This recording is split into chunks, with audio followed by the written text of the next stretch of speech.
conference. Now on to this evening's event. We have a themed section which will be coming up in Nations and Nationalism on digital nationalism, and we are delighted to welcome the authors of the papers from this themed section. Given that we all now spend our lives on Zoom, it seems particularly appropriate to have an event on digital nationalism. If Benedict Anderson's imagined communities depended on print capitalism, the different imaginations and imaginaries afforded by digital technologies surely affect nationalism as well. The rise of the World Wide Web, social media, and the pervasive internet pose questions for how nationalisms are developing today, not just in cyberspace, but also manifested in physical actions. As we have several speakers this evening, I'm going to limit the introductions somehow. So I'll start with Guzel Yusupova, who is a sociologist of ethnicity and nationalism and is currently assistant professor and senior researcher at Northwest Institute of Management, Russian Presidential Academy of National Economy and Public Administration. We also have Paul Goode, who is a Macmillan Chair of Russian Studies at the Institute of European, Russian and Eurasian Studies at Carleton University, and amongst many other roles, he is on the International Advisory Board for Nations and Nationalism. Sabina Mihelj is Professor of Media and Cultural Analysis at the Center for Research in Communication and Culture, Loughborough University, as well as Director of Research for Communication and Media. Yadlin Segal's research covers digital media, internet culture, new media and migration, and national identity construction, and she is senior lecturer in the Department of Politics and Communication at Hadassah Academic College in Jerusalem. César Jiménez Martínez is a lecturer in global media and communications at Cardiff University School of Journalism, Media and Culture. His particular research interest is in how particular representations of the nation are created and communicated through the complex contemporary media space. Peter Rutland is Colin and Nancy Campbell Professor in Global Issues and Democratic Thought at Wesleyan in Connecticut. He works on contemporary Russian politics and political economy with a side interest in nationalism. And last but by no means least, we have Ivan Kozachenko. Ivan is a postdoctoral research associate in Ukrainian study at the Faculty of Modern and Medieval Languages and Linguistics at Cambridge. His current research looks at social media discourses, reflections of the conflict between Russia and Ukraine, and many other related themes. So a general note to the audience, whether you're watching on Facebook, YouTube or Zoom, please do ask questions in the chat. They will be passed on to me and I'll ask them of the panel at the end of the presentations. This recording will stay on Facebook and YouTube for about a week, and after that it will be in the member media archive on the ASEN website. If you'd like to access that as well as other content and have access to Nations and Nationalism and Studies in Ethnicity and Nationalism journals, you can find out more about becoming an ASEN member. So as you know, the membership fee is quite symbolic, about £22 per year. Okay, so now we start. I would like to invite Guzel Yusupova and Peter Rutland as the authors of the themed section introduction, and in a way the lead authors of the section. Guzel, the floor is yours. Thank you, Gizim. Hello, dear colleagues and participants and listeners. I'm happy to see you all, alas, in this online format, but it's kind of symbolic for our special section, and I'd like to thank ASEN for organizing this webinar.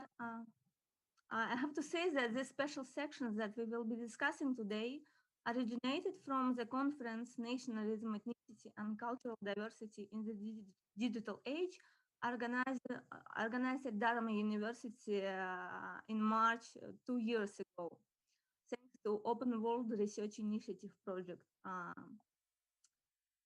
The main idea of that conference was to discuss various impacts of digital technologies on our life as a broader community members and citizens of nation states, and go beyond the common analysis of how social media reinforced populist politics and nationalist sentiments. The aim instead was to reflect how social media can be useful in building solidarities.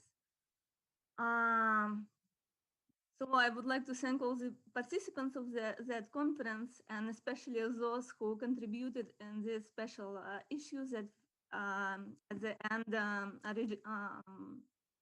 published in the Nations and Nationalism journal.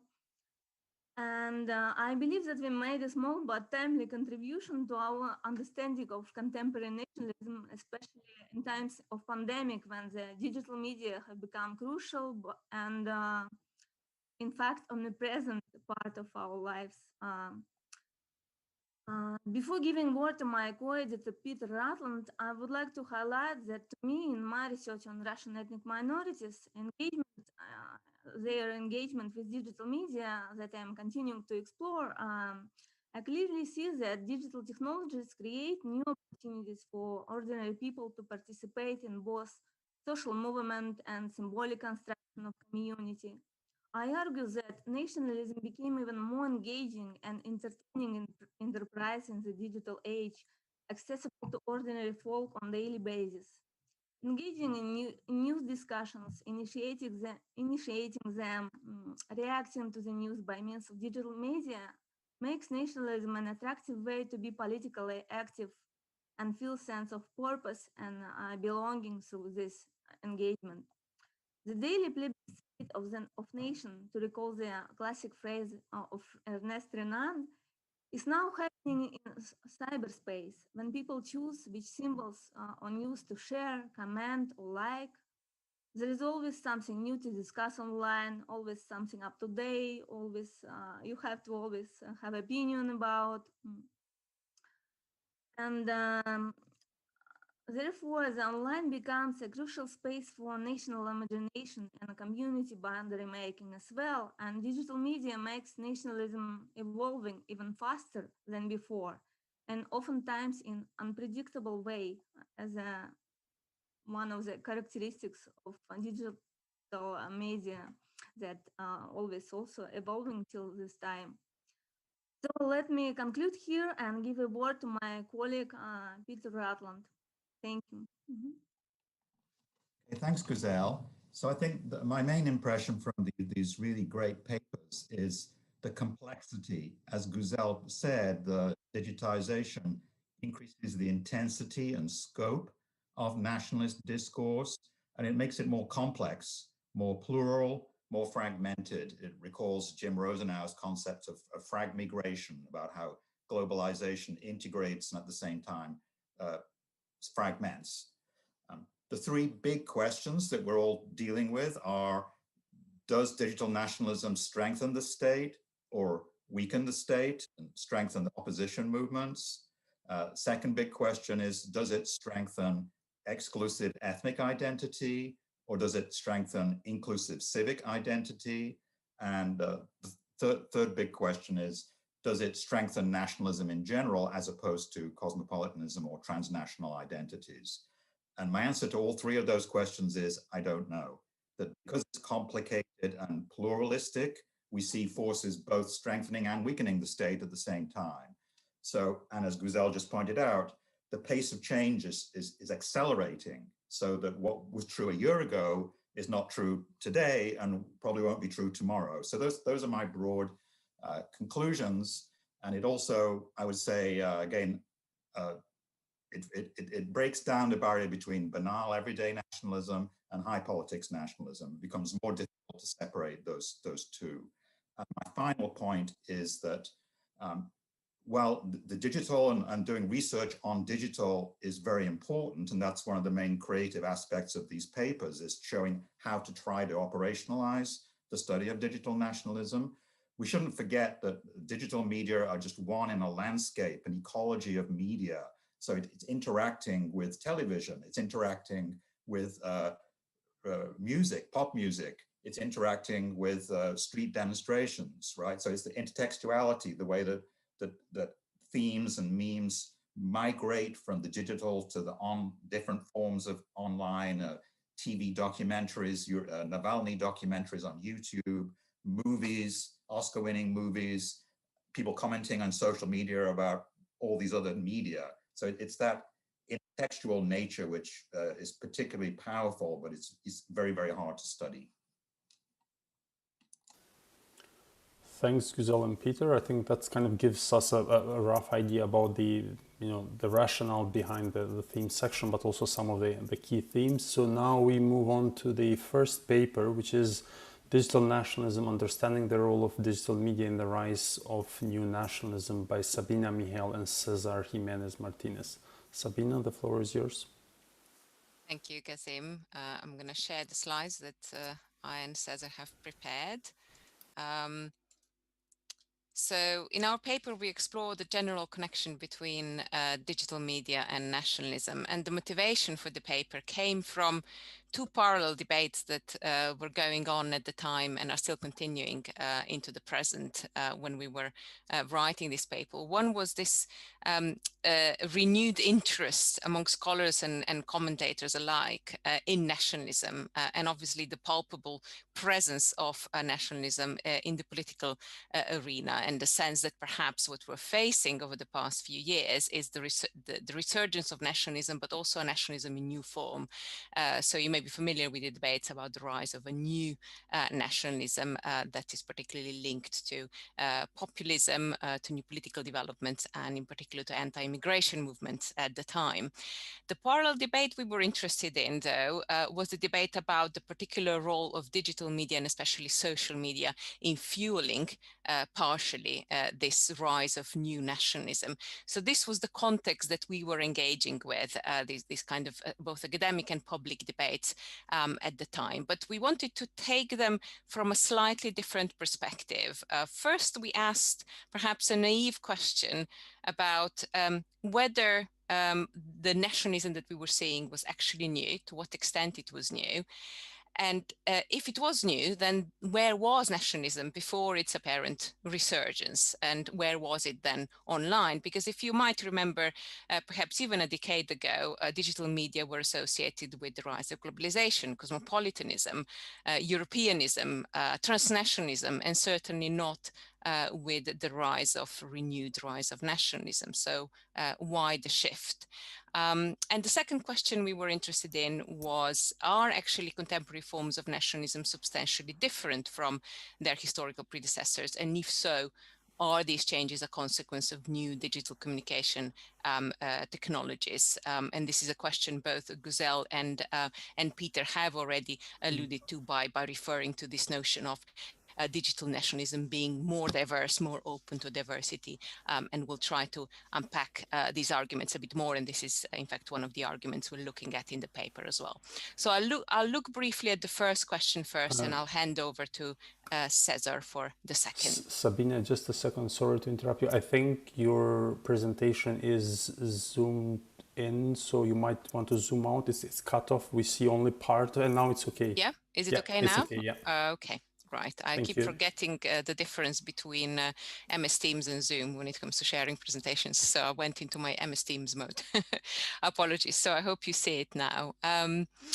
So starting then with the first question, is this nationalism new, and where was it before its resurgence? I think it's important for both of us, it was important to broaden out the understanding of nationalism and really get away from this sense of nationalism as being reserved only for passionate emotions, for exceptional movements that require a state for a nation, for instance, and adopt a wider definition of nationalism that accepts the understanding of nationalism as a more widespread, diffuse ideology, which is linked with the famous theory by Michael Billig, my former colleague, on banal nationalism. So the definition of nationalism then as taken for granted, banal, almost invisible set of practices and routines that reproduce our sense of belonging to a world of nation. And then the second question then becomes, where is this banal nationalism online? Where do we see it? Because a lot of existing research, if you look at it, focuses on the hot forms of nationalism online.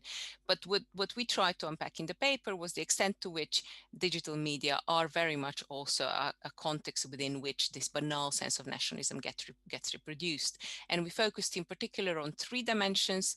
The first is the national architecture of the internet. The second is algorithmic bias.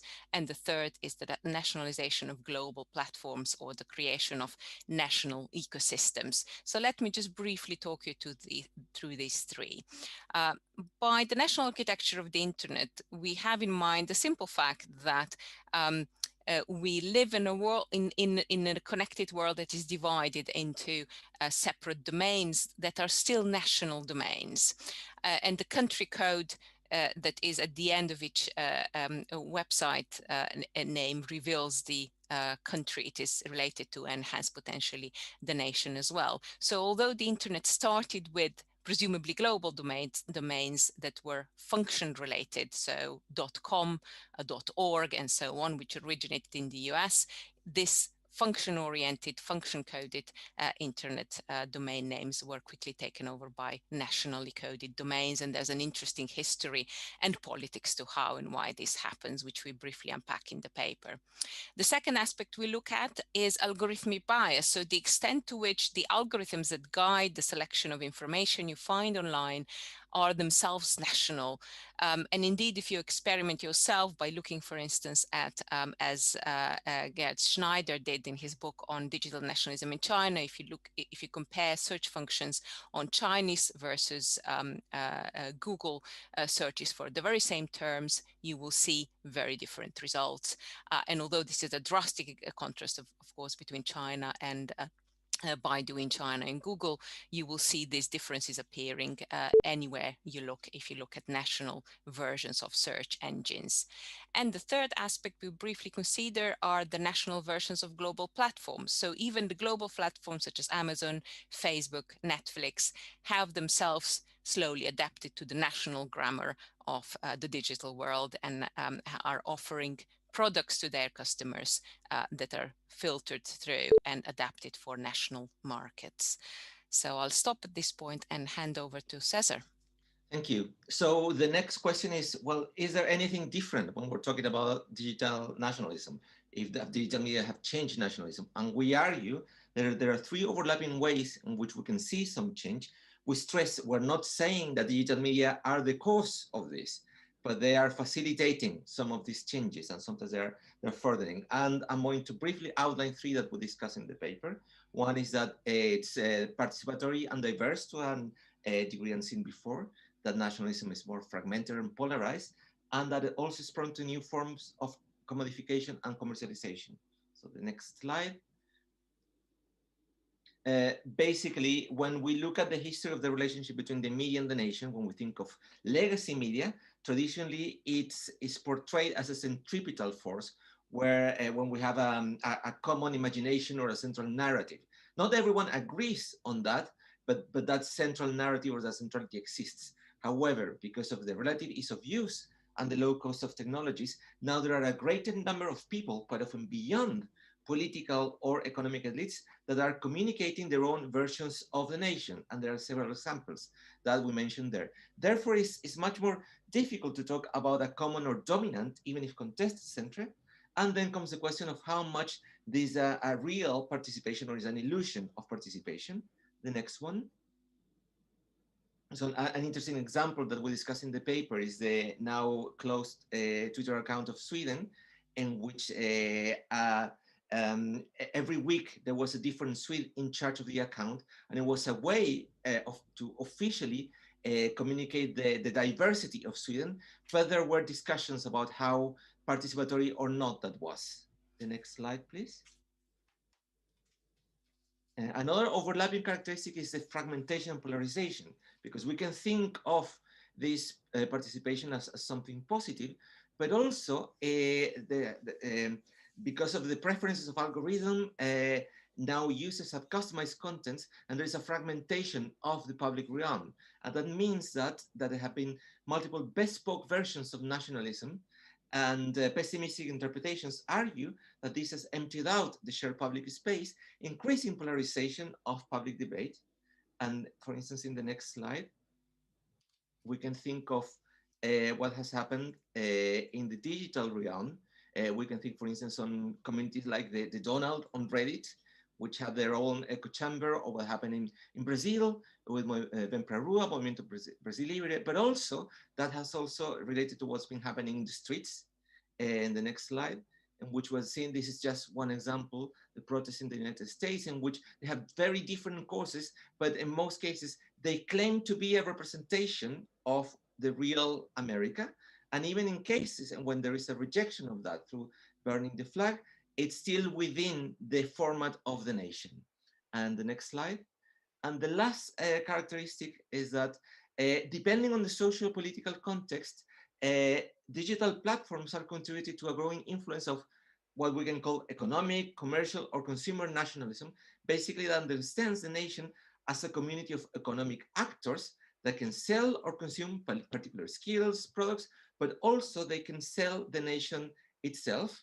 And in the next slide, for instance, there are some examples we can think of the cases of nation branding or / public diplomacy, like the Great Campaign in the UK, but also a point that Peter was making of how instances of banal, in this case, commercial nationalism get also political. That's a photo that I took in DC a few years ago with hoodies saying "Make America Great Again," but also online campaigns of boycotting national products. So very briefly, the conclusions. We argue that future research should resist the temptation that we find a lot in popular discourse of thinking nationalism only as a fringe or extreme ideology, and look at also the role of digital media in fostering the reproduction and spreading of different varieties of nationalism. And in that also, we think that there should be a more longitudinal research looking at how the relationship between media and nation changes over time, and also more interaction between nationalism scholars and media scholars, because in both cases they tend to have limited knowledge of what is happening in the other field when making their arguments. So I'm leaving there, and yeah, we can engage more on this in the Q&A later on. Excellent. Thanks, Sabina and César. A great presentation and a great paper. So now we move on to Aya's paper, Articulating Persian Identities Between Iran and Israel on Nationality, Diasporas, and Lived Ethnicities in Online Media.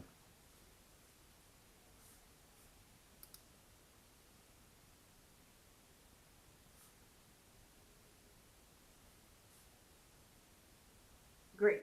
Now I can start sharing the screen. Thank you for the introduction. Just let me know if you can see the presentation right, yeah. Or should I enlarge it as well? Okay, so as said, I'll be discussing my article from the special topic. And specifically, I'm going to talk about articulating Persian identities between Iran and Israel. And to do that, we need to first understand what is the Persian community in Israel. So the Persian community in Israel is a post-migration community, immigrants from Iran to Israel, approximately 250,000 individuals of Iranian descent. So some of them are migrants themselves, some of them second and third generation Iranians, or Persian as they call themselves. They are Jewish in their religion, so the community is Jewish in its religion. They are Persian in their ethnic identification. They are Israelis in citizenship, and they are Jewish in nationality. So within this very complex intersectionality of identities, this community is finding ethnic identity, specifically the Persian identity, as a means for negotiating inclusion and exclusion in Israel. Inclusion and exclusion of themselves and other communities, other migrating communities within Israel. And my argument is that while often ethnic identity and ethnicity is approached as a tool for exclusion, actually community members within the Persian community find this identification, find the Persian identity as a way for themselves to carve a unique enclave within the Israeli society and between Iran and Israel. Specifically, I focus on the way they use online media to do exactly that process. I studied the community over 3.5 years, doing an ethnographic study, online and offline. But given that we have limited time today, I'm going to focus on one concept that I've developed, one term that I've developed through this study, and it is lived ethnicity. So lived ethnicity is, I argue, a digitally mediated identity construction process that actually works toward socio-political inclusion on 2 levels. On the first level, we see lived ethnicity as a user-based participatory process, a type of self-articulation that pushes against cultural and political oppression on a local national level for the Persian community. While actually creating, to some extent, exclusion, social, political, and cultural exclusion of other communities within the Israeli society. But this process, this user-based participatory process, works within dominant oppressive discourses of nationality on a local level. Simultaneously, the second level is global. And on a global level, we see that it is a process performed via global online platforms. And it is a type of self-articulation that actually becomes this unique catalyst for communal expressions, intersectional expressions of identity that are based on transnational cultures, identifications, political orders, specifically in the case of the Persian community between Iran and Israel. And in this sense, lived ethnicity is understood on a global level. To better understand the concept, we need to ask, why is it lived? So what are the lived aspects of this issue or this concept? And drawing on the concept lived religion, we can see lived ethnicity as a focus of interest and interpretation in participants' lives. So ethnicity becomes the main focus of their lives, where individuals both simultaneously draw on ethnic sources to make sense of their world, not specifically the ethnic world, but overall their world. And at the same time, ethnic experiences are constantly identified in everyday practices. So this kind of holistic or surround experience of their ethnic identities. Drawing on the concept of ethnicity in motion, ethnicity or ethnic identifications become a construct in flux, meaning that ethnicity is shifting and negotiated and is actually dependent upon migrating to a specific context in a specific time. And in this sense, we ask about the larger national context in which ethnicity is experienced. So together, lived religion and ethnicity in motion inform the way that I understand the concept of lived ethnicity as this surrounding local and global experience of migrating communities where they find their voice, their belonging through construction of ethnicity, of their ethnic identity in intersectional contexts. In this sense, lived ethnicity becomes a very useful concept for studying political and cultural identities in spaces of contention. It can be a useful term to try and understand those processes, those conflicts that inform the way minorities and marginalized groups understand their ethnicity, not as an excluding identity marker, but rather as a means for inclusion. It also it becomes a way for us to understand the way members of diaspora groups work within spaces of oppression. By understanding how these communities create their own belonging against the backdrop of marginalization, of years of pushing them into the margins of society. It can become a way for us to understand national cultural orders alongside ethnic ones in diaspora.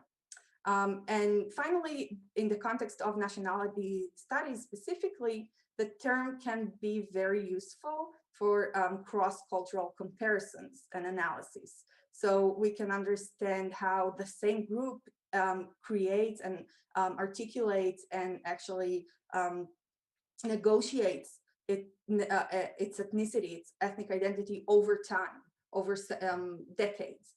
We can use it to understand how the same ethnic group or the same diasporic group constructs its identity in different locations, specifically in different national contexts, how the same group that immigrated, for example, from Iran to Israel, construct ethnicity in a very different way than, let's say, the Persian community in Los Angeles constructs its identity, its ethnic identity. And it can also become a very useful term to understand how different groups with different ethnic identification create very different processes of construction, of understanding and negotiating their own identity. Thank you very much. Excellent, thank you very much. So next one is Paul Goode on artificial intelligence and the future of nationalism. Thanks very much, and thanks especially to Guzel and Peter for organizing this theme section. My paper resonates, I think, a bit more clearly with Sabina and César's paper. I'm going to try to go a little bit quickly since we're running already a little bit over time. We still have a lot of ground to cover as well as Q&A. In brief, I'll share my screen real quick so you've got my slides here. Hopefully everybody can see that now. In brief, this paper was really motivated by the idea that the existing theories on nationalism really tend to focus on, especially the modernist approaches, focus on landmark changes in economies and in technology as driving modern expressions of nationalism and nation-seeking and what have you. You think about Gellner, Anderson, and Deutsch and the like. Artificial intelligence as sort of a collection of digital technologies, really. It promises social and economic disruption on par with the Industrial Revolution, but it's strange because nationalism scholars really aren't talking about it. And it's not, it's a mutual kind of thing, as in AI experts aren't talking about the implications for national identities or nationalism either.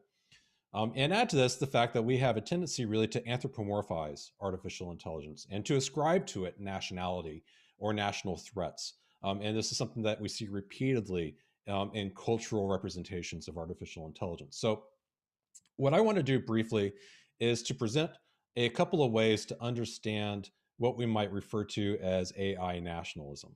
And this is something that emerges basically at the intersection of structural and everyday forces. The structural perspective focuses on the changes emerging from international competition. And this is competition not just between states, but between states and global corporations.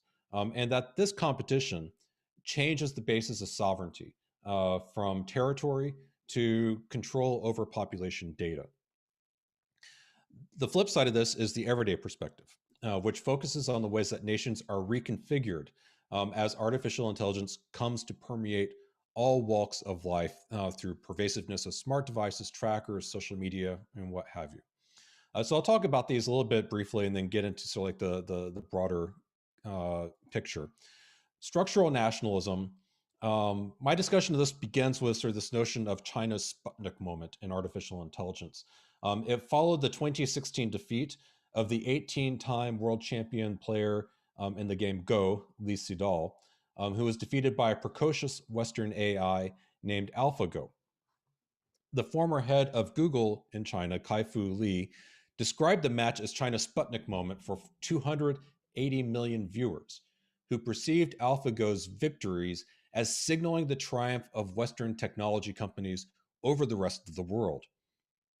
Even worse, AlphaGo went on to defeat China's national champion, KG, in 2017, And as a measure of that match's political sensitivity, the government banned all domestic coverage, including live streams, text commentary, social media, and even push notifications. Now, how this relates to structural nationalism is the idea that AI is not seen here as a human achievement, but as a national achievement and simultaneously as a national threat. If we break it down into its essential components, I think what scholars of nation and state building will recognize here is a common story. For AI to work, it needs constant and vast streams of data. New ways of aggregating populations in terms of data effectively transform the link between states and nations, such that sovereignty is no longer really about controlling territory, so much as it's about controlling population data. And this means that states no longer control their own sovereignty if someone else controls their population data. For example, this is the implied threat that motivates states to impose what are known as data localization laws that require, international corporations, companies like Twitter or Facebook, to have local surveys and servers and to give them access to local governments. This is also the implied threat behind attempts to interfere in elections using AI to target and influence social media. Now, from the everyday perspective, individuals, of course, are now surrounded by a vast array of always-on microphones that capture everyday speech, that track our daily routines. Algorithms triangulate these data. They compile individual profiles. In effect, AI helps to realize the nationalist vision of treating every member of the nation as if they were interchangeable, not because of kinship or citizenship, but because of overlapping patterns of social practices. Now, where it is weak is in understanding agency and context. As the former world chess champion Garry Kasparov noted, professional chess players perceive the style of play adopted by AI as plainly inhuman. Likewise, humans easily detect non-human manipulation when they are contextually aware of their situation. And this can feed sentiments of injustice and grievance. So the sources of AI nationalism can thus manifest at the intersection of structural and everyday AI nationalism. The replication of social biases that Sabina and César talked about earlier. These social biases, these patterns of discrimination are pervasive in the data that feeds artificial intelligence, especially biases related to ethnicity, race, and gender. As we found in studies of predictive policing in the United States, bad data, as in data that has this inbuilt, patterns of discrimination, bad data easily spreads and infects. It spreads from bad precincts and it infects clean precincts. These can also feed grievances about social injustices that can easily become welded to frames of ethnicity or nation and become a source of protest and revolt. Alternatively, AIs can be used to reward or punish real-world behaviors. An extreme example is China's social credit system, which in turn is built upon a tightly bundled set of platforms and an integrated data sphere. But the use of so-called nudge technologies could also apply here. Finally, another possibility is the outsourcing or exporting of artificial intelligence, which risks transferring securitized identities from identity profiles from one country to the next, such as during China's crackdown on Uyghurs. This led to concern in Central Asian states about its access to personal data. Now, taking these together, I propose a matrix of possible ways that we can link then different kinds of dynamics, competitive, profiling, diffusion dynamics, with different sets of actors or forces, states and global corporations, central states, subnational units, or even within domestic political regimes, and the kinds of nationalist politics that we could potentially see unfolding. To echo Peter's comments, introductory comments, AI nationalism isn't just about digital. It's about the way that the digital engages existing frames and existing sources and existing media that amplify and augment what we know about nationalism and reframe it. And so this is what I would expect to see then is going forward is a revival of nationalist politics, but taking on a different dimension at this intersection of structural and everyday nationalism. So I'll stop there. Thank you very much. Thank you, Paul, for a fascinating presentation. And now we have a last presentation by Ivan Kozachenko, Transformed by Contested Digital Spaces, Social Media and Ukrainian Diasporic Selves in the Wake of the Conflict with Russia. Thank you. And I would like to thank Guzel and Peter for organizing our section. It definitely was very inspiring to participate in this collaborative effort. And in today's talk, I just want briefly to explain the rationale behind my paper and overview the main findings. So in 2013 and 2014, the revolution of Euromaidan happened in Ukraine, which was followed by the Russian aggression, annexation of the Crimean Peninsula, and the war in Donbass region. So, there are numerous scholarship, big body of scholarship describing dramatic changes in Ukrainian national project and national belonging. So there are reports which are saying with the loss of areas where Russian ethnic minorities were residing in Ukraine become more Ukrainian. But at the same time, scholars like Volodymyr Kulik claim that Ukraine gained a very strong sense of civic identity with these events. And I was interested what's happening in diasporas, and especially considering that Euromaidan was claimed to be another Twitter revolution, which allowed not only grassroots organizations in the country, but for diasporas to be mobilized and actively involved in the life of their homeland. But unlike the most of research which focused on organizational or community level, I approach like individual selfhood of diasporic subjects. So for this paper, I conducted 40 interviews, 32 with 32 members of diasporas in Canada, United Kingdom, Germany, and Czech Republic.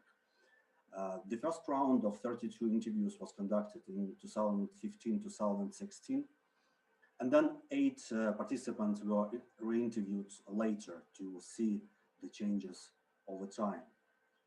And with the analysis of data coming from these interviews, I identified 3 main functions of social media.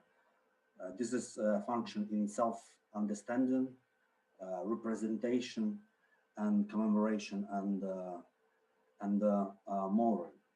Of course, they largely overlap, but still they really show quite separate clusters of diasporic social media use.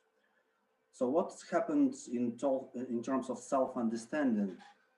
I would say that, and it's important to stress that there are numerous waves of immigration from Ukraine, and they created new and old communities. And on individual level, it means that some people are born abroad, whereas, and I call them old diasporas, whereas others came abroad at some point of their lives, which I call new diasporas.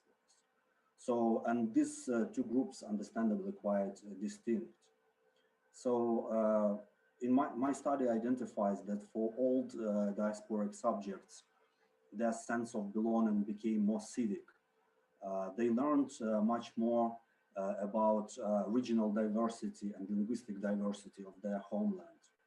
And they identified more with political structures.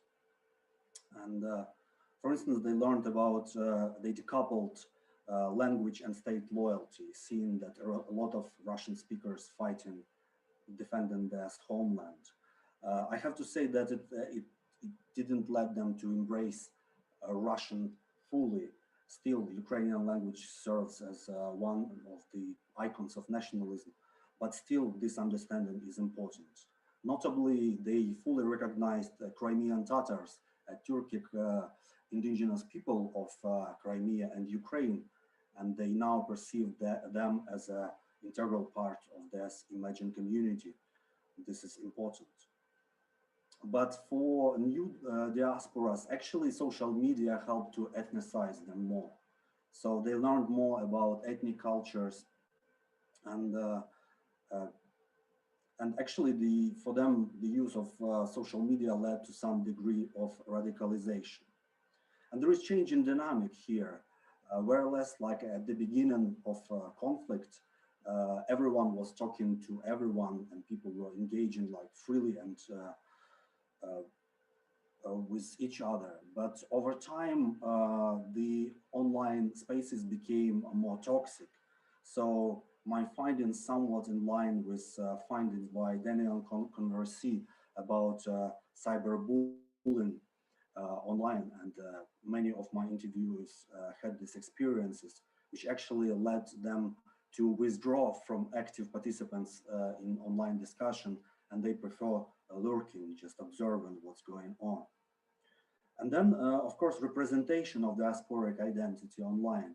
And according to Steven Vertovik's theorizations, it's one of the definitions of diaspora, sort of not only to practice some particular understood as authentic culture, but also to have this messianic stance and to showcase it online.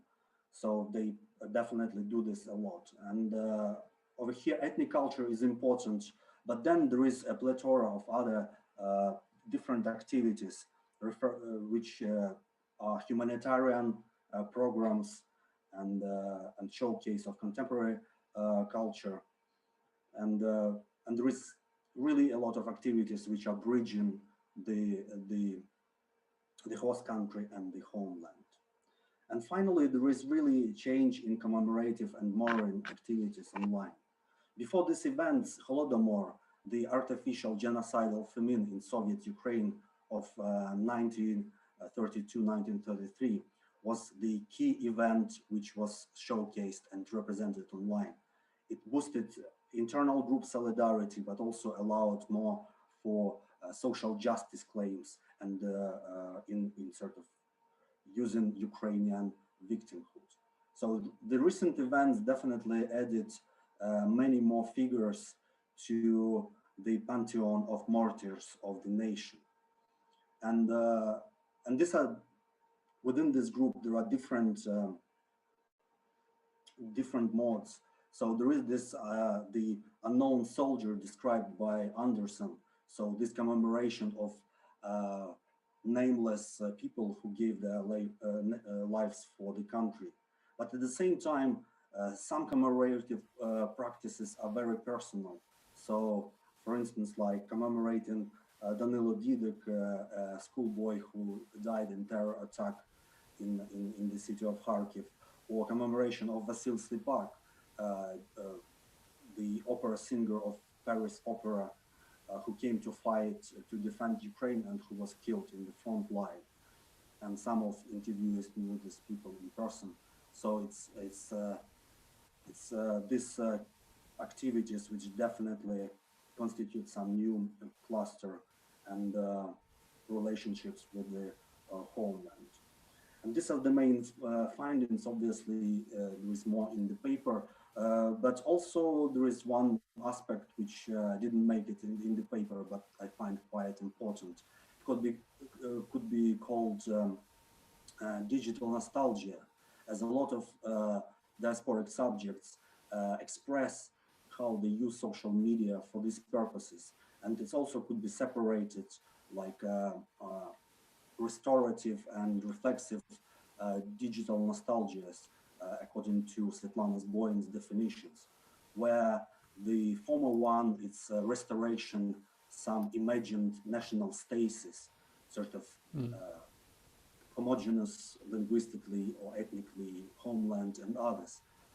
And reflexive nostalgia, it's actually engaging with the past or longing for the past or unreachable places. And here, a lot of diasporic subjects describe how they use social media to engage in these activities. So this is it, and thank you for the attention. Thanks a lot, Ivan. Thanks for another great presentation. And yeah, so I invite everyone to really go and check the paper. So a wonderful set of papers. We've got two questions here. So there is a question from Valeria Korabliova. So that's for everyone. The question is, what's the relationship between narratives, visuals, and algorithms in new nationalisms, as opposed to Anderson's print capitalism, where nationalism was very much language-based and language-mediated?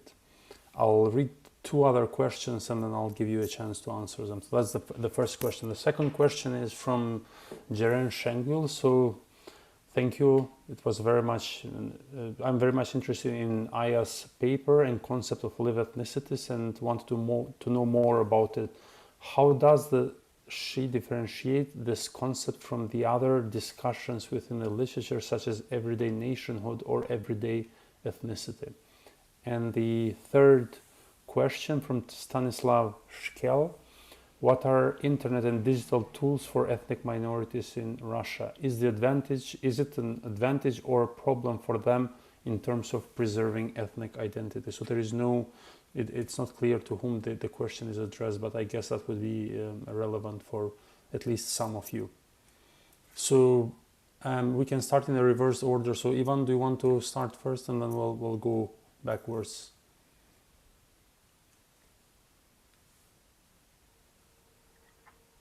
Yeah, I think it's definitely changed the mode. I described this in my paper, that this constant flow of information allows this constant involvement with the homeland. So for in my study for diasporic subjects, it's definitely this constant relationship. So, and it's also switched from this textuality to something which is very visual and very mobilizing at the same time. I hope it answers this partly. Thank you. Paul?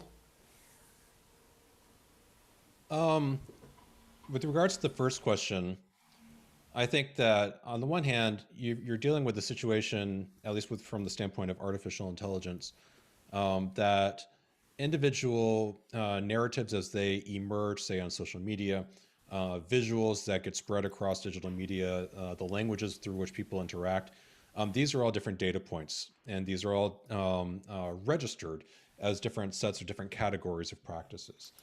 Taken together, they help to basically distinguish them, what counts as sort of a national way of living from this perspective. It's not something that is necessarily strung together in a dramaturgical fashion, right? But people can ascribe narratives then to the ways that those different ways of life potentially change, or the ways that they invest identities into them. But I think this is one of the things that is really sort of distinguishes AI nationalism as kind of an evolution of the modernist form of nationalism, insofar as it's something which emerges from this economic accumulation of data, and then the attempt to displace control or power over that data as a new sort of struggle over sovereignty. And then I would just say very briefly about the third question. I think that there are opportunities for preserving ethnic identity, but it's going to be a double-edged sword. And I would draw some analogies here with, say, like the literature, say, like on ethnic tourism, right? Digital means provide the opportunities to preserve ethnic identity, but it also tends to create highly stylized forms of ethnic identities in such a way that they're easy to replicate, they're easy to disseminate, to spread, but at the same time, they produce a very sort of limited version of that identity, over which members of that community then struggle to maintain authority. Thank you. Aya? I'll answer the first and the second questions. The second question, I'll say that I think that everyday ethnicity and similarly banal nationalism and imagined communities are the ways in which the nation state creates those narratives, create those points of collective imagining of our identities, our communities, our culture. And I think that what I tried to show with lived ethnicities is that actually community members work against those narratives that are formulated by the state and are able through digital media to create those enclaves that work against those constructions in a way that to some extent uses the same narratives and to some extent criticizes them and negotiates them. So that's about the second question. And the first one, I think that we need to remember that in terms of AI and narratives, we are talking about multiple narratives within the same national context. So let's say what we've just witnessed in the US surrounding the Trump's blocking Trump from Twitter and that the whole conversation about that, where different groups within one national context had very conflicting narratives based on what algorithm offered them in terms of national imaginations. So I don't know if it's an answer, but it's something to think about in terms of the discussion of AI and national narratives, national imagination. Excellent. Thank you. Sabina, do you want me to read the question again, or I I've just it? read it. Thank Okay. you. Yeah, my internet connection dropped a couple of times, so I missed the first question. So about the relationship between the visual and narratives and algorithms in new nationalism as opposed to the print capitalism. I would just say that probably, although there is obviously a big debate about what is sometimes called the visual turn now in relation to the internet in particular and digital media, I think we should probably remind ourselves that the visual was an important part of nationalism already with the arrival of earlier forms of media, and in particular television. So in my earlier work, I have done quite a bit of analysis of that, and obviously in relation to film. So it's really not that new. But it does perhaps play a different form, a different role, and certainly, you know, visual messages on social media attract more attention and are more impactful in that sense. That's certainly the case, but I wouldn't say that's a difference or that's anything characteristic of new nationalism. Excellent. César?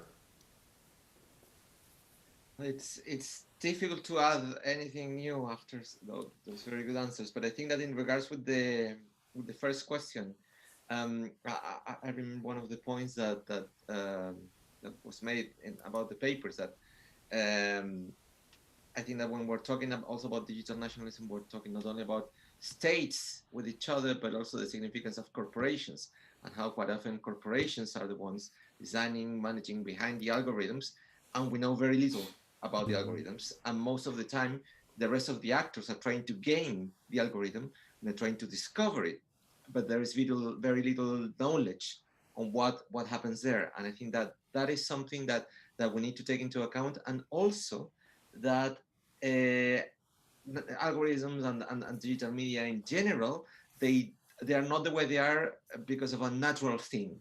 So we don't have to naturalize it, but there are designs behind them, and there are purposes behind them, and because of that they are the way they are nowadays.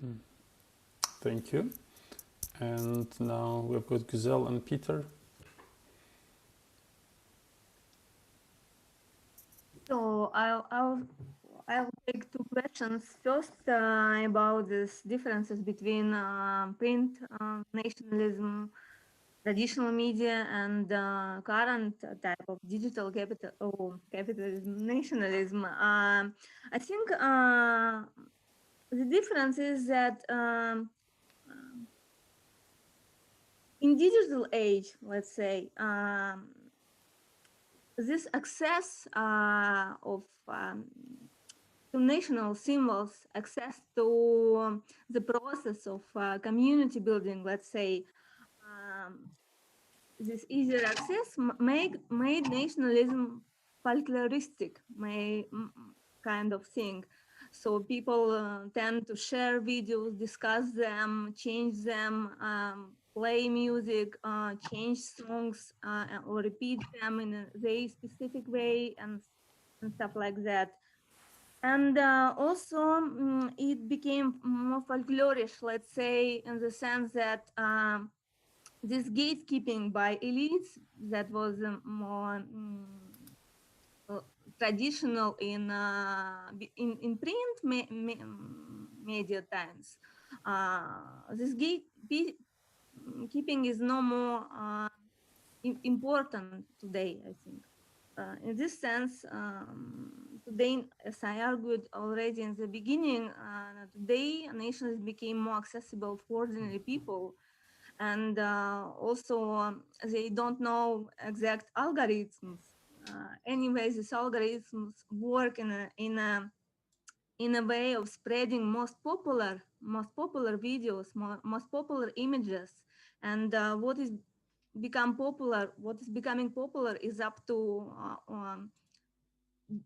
ordinary people. It comes from bottom up than from top down, as it was before.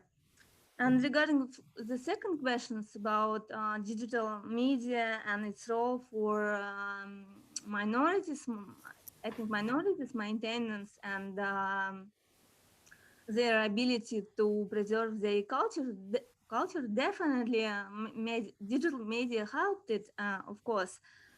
But in Russian case, of course, the surveillance of social media by authorities made it difficult maybe coordinate some mobilization, but still this digital media creates additional platforms for being able to communicate in minority languages, which is crucial thing to preserve your own ethnicity.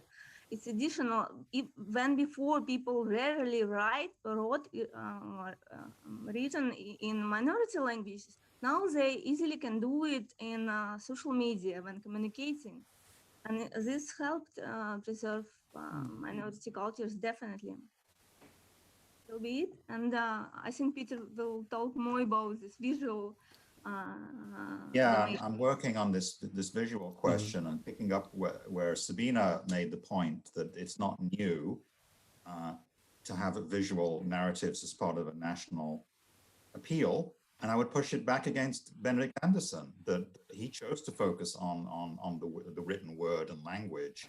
But already in the 19th century, visual images were very much part of nationalism. It's not a coincidence that the explosion of print media capable of reproducing images and photographs by the 1870s coincided with and fed into the rise of mass nationalism.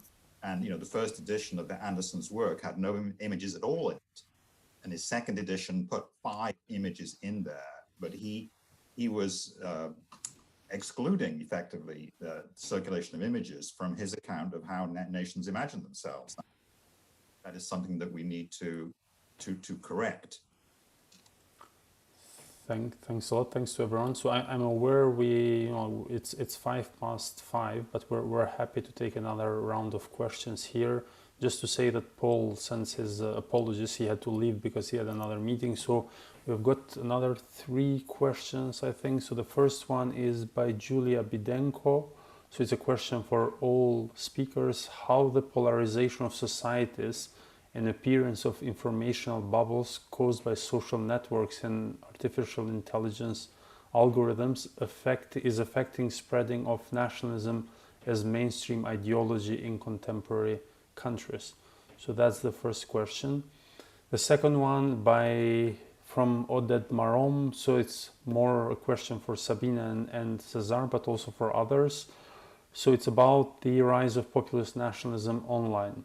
However, unlike Anderson's newspaper, which he describes as a ceremony that people perform contemporaneously, imagining other people reading the same newspaper with them, it's a bit, the formulation is a bit weird, I'm sorry. So online consumption of information is not contemporaneous and not uniform. Populists are exposed to different information sources than liberals and so on. My question is, how does online media affect the prospects of nationalism to create a sense of group solidarity and unified culture? I guess it's whether there is a difference in terms of how modern digital media helps to create a sense of solidarity and unified culture that Anderson was talking about. Then the third question is by Jonathan Hearn. Is the digital enabling a culture of conspiracy thinking that is at once both national and global in its horizons? So maybe we can start with Sabina and Mihelj, since they got, Sabina and César, since they got a specific question, and then the others can join and comment on the other two questions. Yeah, happy to take. I think I'll address the first two maybe. The first one was about polarization and filter bubbles and how they affect the spreading of nationalism. I mean, that's something that we do discuss in the paper more directly. The first point perhaps I would make is that, you know, all the empirical evidence that we have on in general on polarization and filter bubbles goes, well, the majority goes counter the, you know, the widespread fears about their effect, and showing that the actual filter bubbles or echo chambers are fairly small. So a very small proportion of population is caught in these echo chambers and filter bubbles. So that's the first thing to consider. But it is certainly true that what this is creating is first a greater diversity of possible imaginings of the nation, and then the possibility of you know, different groups obviously fostering very different kinds of understanding what belonging to a nation might mean, and that links quite nicely then to the second question, which was about, you know, the ability or the inability then to create a shared form of national imagining and a shared form of national solidarity in a digital environment, and it is true that that's you know, certainly more difficult in a digital environment. And it will depend a lot on what kind of national ecosystem you're playing with. And I think that's an important consideration to keep in mind. So it will be different if you're looking in a country such as the UK, which with a still you know, reasonably well functioning public service system. That is kind of still the crucial point that keeps quite a few things together, where some of the other countries that don't have such a system, which are more polarized and have really very distinct media systems for people depending on their political orientations, not just digital, but more generally, then in those countries, and US is a perfect example, the fostering of such shared imagination might be more difficult. But again, I guess, you know, the historian in me keeps going back to the fact that not all of this is down just to digital media as such. So this fragmentation of national imagination certainly started with satellite and cable television. And if you look at the history of nationalism in India, you will see that the fragmentation and the big debates that are still going on and exploding in India now over the relationship between Hindu and other religions have started actually with the rise of satellite and cable television, which has enabled actually the formation of this, if you want, echo chambers and filter bubbles within which people imagine their nation and belonging in very different ways. I'll stop there. Thank you. César, do you want to add something? Something very briefly that I think that one of the points that we discuss in the paper is, and that connects with what Sabina was saying, if we look a little bit at the historical trajectory, plenty of the discussions of 2 decades ago, especially when the Web 2.0 started, was very much that the national form was going to disappear, and a new global, cosmopolitan, whatever form was going to emerge. What we have now is an interesting tension in which the national form is not discussed anymore. On the contrary, we're being told that the national form is stronger, but what is discussed are the contents of that form. So now we have that sort of tension in which the nation is not at scene of risk of disappearing, but the contents and the disputes of what constitutes the nation are seen something stronger. And I think that's one of the current situations that we're looking at. I maybe to add to that, the questions focus on media, which is important, but media they don't work alone or as a bubble. They're not a vacuum. They work in relations to other identities or other cultural, social indicators. So, for example, yes, we see polarization, we see more misinformation, more fragmentation, but we don't see it similarly across different generations within a specific nation or national context. So older generations are much more likely to share misinformation and fake news, even about national narratives or national issues. So maybe the question, I don't have an answer about the impact. I wish I had. I would be, I don't know, rich and famous, but I don't. But I do think that we need to not ask questions about media alone. Media work within context. Media work alongside identity markers. They work alongside other indicators. So maybe one way to look at this specific question is to ask, what are we looking at? What is the whole picture, and not just media or platforms? Thank you. Anyone else who wants to take the questions? Peter?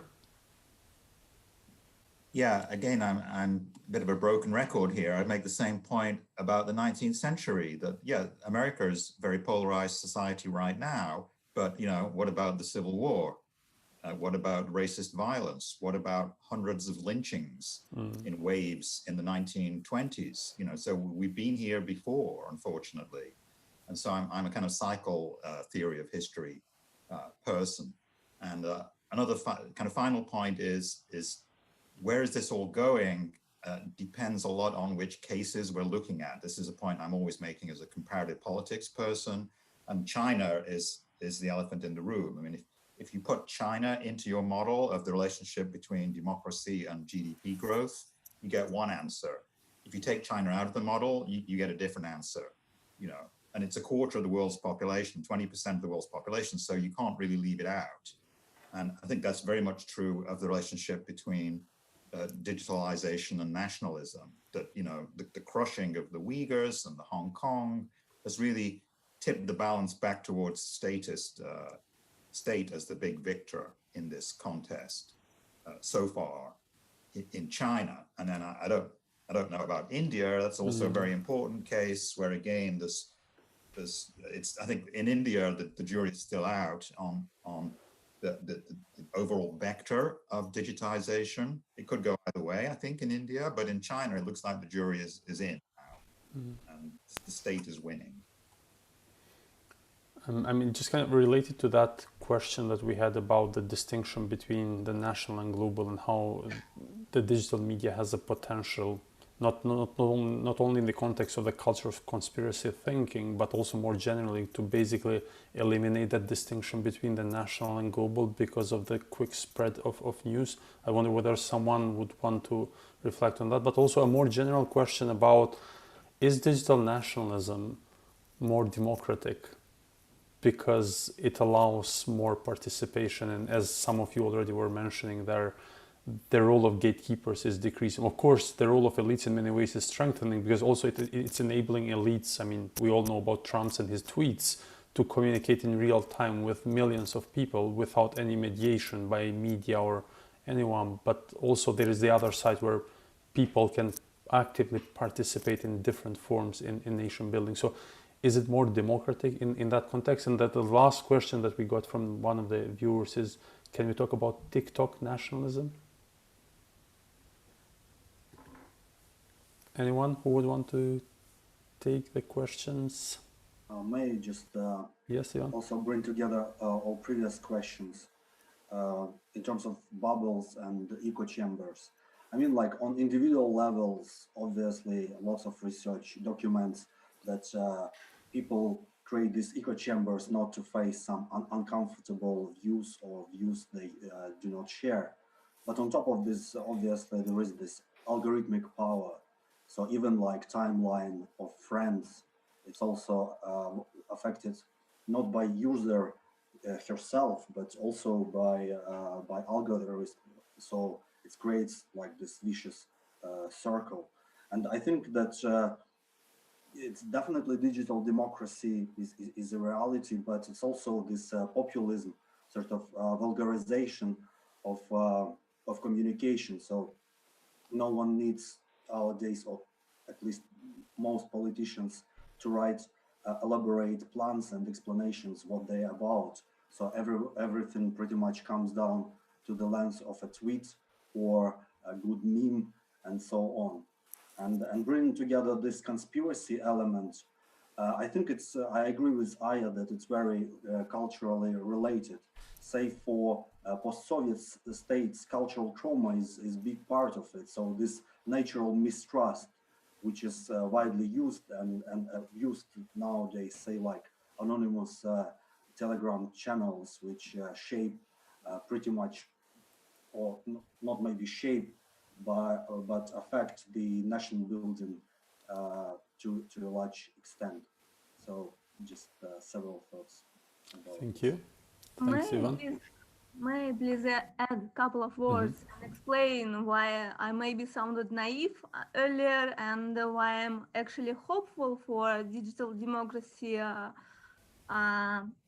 in the future, maybe.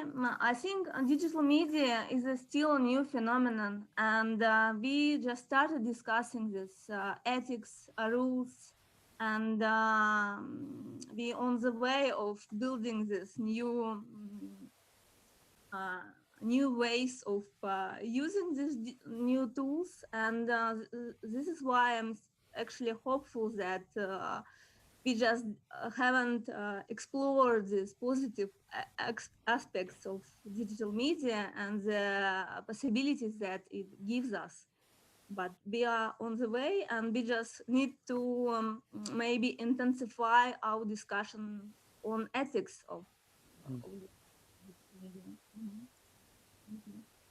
Sorry, if I can add something briefly. Yeah, absolutely. That it's about the potential of perhaps digital media to make things more democratic. I think that, yeah, there can be a potential of that, and I'm sure that we can pick up certain examples that can allow us to have the narrative. But I think that we also have to see digital media as part of a broader kind of like culture of visibility that is part of digital media, and corporations and so on are encouraging us to become more visible. And that is usually sold as something positive. However, it also has the other side of the coin, which is more surveillance. And we're encouraged to be out there, to communicate our versions of the nation, of politics, and so on. But at the same time, there is also commercialization of that. We're encouraged to transform our information into data. And also when we're doing that, we are more surveilled, not only by authorities of the state, but also by corporations. So one has to take that into account in narratives or discourses of digital media being more democratic or encouraging democracy. Excellent. No, I think actually that it goes also to these ethic questions, because the question of who actually owns your data is right now the core focus of this specialists who are discussing ethics of media use. Any other final points or reflections? Yeah. Maybe I can add just a couple of points. One in relation to, I think it was Jonathan Hearn asking the question about conspiracism. And I think you're definitely right, Jonathan, that digital media are enabling this kind of strange, globalization and nationalization of, not, I wouldn't say just conspiracy thinking, but right-wing movements more generally. And there's some interesting research going on by a team in Switzerland and Germany looking at digital links across between different national right-wing movements and the extent to which they cross-refer to each other and are linked together, while obviously advocating very right-wing agendas specific to their own countries. So that's certainly one dimension to keep in mind. And it's the usual intertwining of the global actually driving further nationalization, but this is probably an extreme example of how this can happen and actually help right-wing movements. And in relation to TikTok nationalism, I don't know who's asking about that. It's an excellent example, and I'm sure we can talk about TikTok nationalism. And if you haven't, I'm not sure who was asking about that, but if you're interested in those examples, I would point you to Schneider's book on digital nationalism in China, because there's quite a few similar examples, not obviously on TikTok, but other platforms of examples of national skirmishes of this type. So really hot, extreme or violent, aggressive forms of nationalism, or these kinds of insults involving China, Korea typically, and Japan. So these are quite frequent. Thank you. The question about TikTok nationalism was by Sam Pryke, so hopefully he's still with us. Yeah. Thanks for the suggestion. Any final points or comments before we wrap up? No? Well, thanks everyone. Thanks for all the great presentations and for a lively discussion, and also a special thanks to all the people on the audience who joined us through Zoom, but also other platforms. And do stay in touch. Yeah, please follow us on social media, visit our website for forthcoming events, and do consider joining ASEN if you're not already an ASEN member. So, and again, very much enjoyed the discussion, a great themed section, highly recommended, and look forward to seeing you in other formats and in other related discussions in the future. Thank you very much. Thank you. Thank you all.